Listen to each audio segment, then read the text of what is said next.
those demonstrations and in those clashes. Gallagher, what are you seeing? Well, I've managed to make my way up on a small vantage point, so I have a better view of the overall situation. What's becoming clear is that there are less and less families on Tahrir Square and less women is what they put. It's a lot of young men.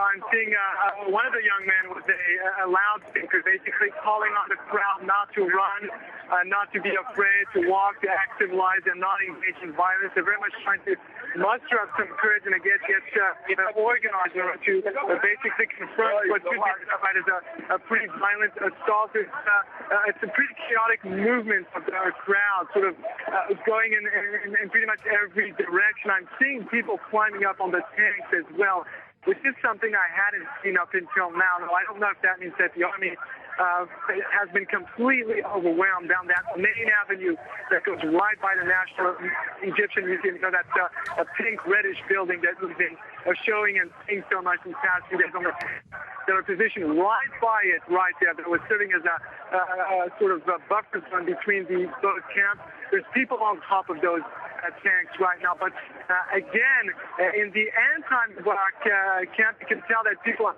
dismayed by what's happening there. I'm seeing a lot of people in shock. I'm seeing people crying. And I'm still seeing people, bloody people, being rushed away and taken to that medical zone, which I was in just minutes ago. So, again, the crowd on Tahrir Square, the anti-Mubarak crowd, is growing thinner and a lot more masculine by as well. And we're seeing there that another wave of demonstration going back against in the opposite direction. And we're saying that always at that sort of stone-throwing distance from each other. Now, we're getting an information coming in that some anti-government demonstrators say they refuse to leave Tahrir Square until Mubarak leaves. That, of course, in answer to the army's earlier call for everyone to leave the square and for the protests to end and go home. That is exactly what is at stake here.